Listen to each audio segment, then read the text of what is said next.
Pada hari yang sama, BMRI anjlok 7,99% dan seluruh saham bank besar kompak merah.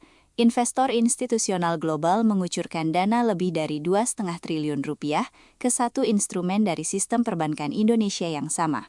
Bukan obligasi pemerintah, bukan saham, melainkan obligasi AT1 Basel III yang diterbitkan BNI, dan mereka berebut mendapatkannya dengan permintaan 3,6 kali lipat dari yang tersedia.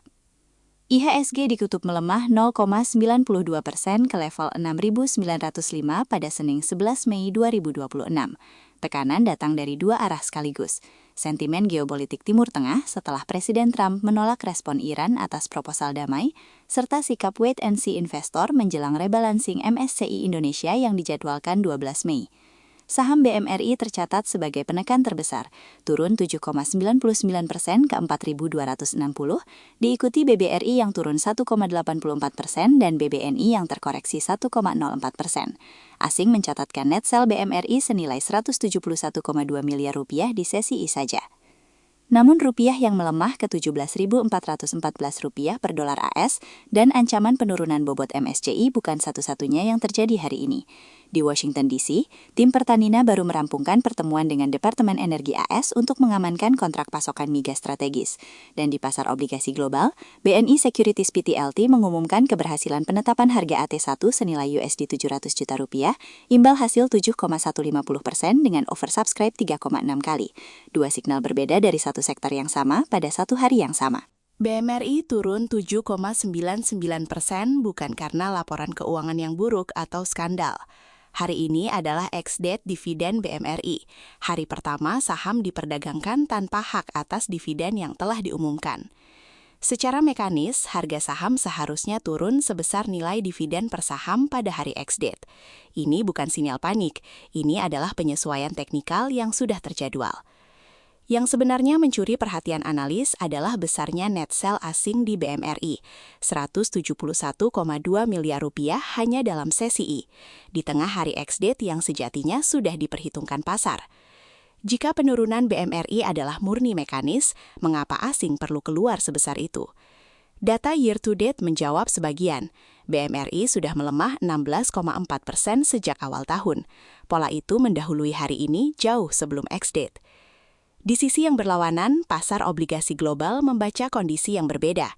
Investor yang membeli AT1 BNI senilai 700 juta US dollar dengan imbal hasil 7,150% sedang mengambil resiko yang jauh lebih dalam dari obligasi biasa. AT1 adalah instrumen yang bisa dihapuskan sepenuhnya jika bank mengalami tekanan modal. Oversubscribe 3,6 kali untuk instrumen seperti ini di saat rupiah melemah dan IHSG tertekan, mengatakan bahwa investor institusional global menilai resiko kredit sistem perbankan Indonesia jauh lebih rendah dari yang harga ekuitas lokal gambarkan. Ini yang memperumit narasi. Jika kondisi perbankan Indonesia benar-benar memburuk, permintaan AT1 senilai Rp2,52 triliun dari investor global tidak masuk akal. Tapi jika kondisi perbankan kuat, mengapa ekuitas bank lokal terus ditekan asing selama 4,5 bulan terakhir? Pertanyaan yang ditinggalkan paradoks ini adalah, pasar ekuitas domestik dan pasar obligasi global sedang membaca fundamental perbankan Indonesia dari sudut yang berbeda. Dan salah satu dari mereka akan terbukti salah ketika MSCI mengumumkan rebalancing pada 12 Mei. Jika MSCI mengeluarkan sejumlah saham Indonesia dari indeksnya karena kategori HSC, kepemilikan terkonsentrasi tinggi, tekanan jual paksa dari dana yang mereplikasi indeks akan memperparah kondisi ekuitas bank dalam jangka pendek, meskipun tidak ada perubahan fundamental.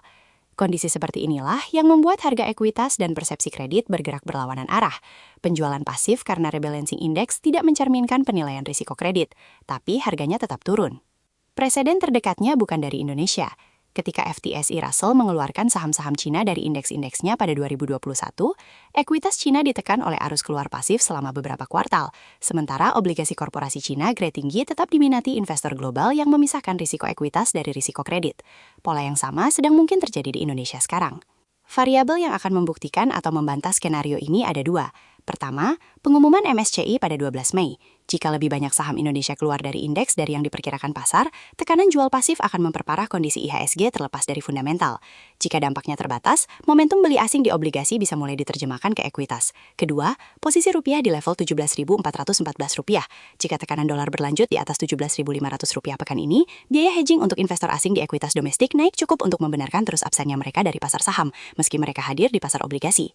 Kecenderungannya, data obligasi AT1 BNI menunjukkan bahwa ketidakhadiran modal asing di ekuitas Indonesia lebih bersifat struktural, terkait indeks dan FX, daripada fundamental. Tapi kecenderungan itu bisa salah, jika besarnya saham yang dikeluarkan MSCI besok melampaui estimasi konsensus. Pertanyaan yang tersisa bukan soal apakah Bank Indonesia kuat atau lemah, melainkan berapa banyak penjualan yang masih harus terjadi sebelum harga ekuitas mengejar apa yang pasar obligasi global sudah hargai. Setiap hari setelah penutupan, kami menerbitkan ringkasan pasar dan analisis isu utama. Berlangganan channel ini.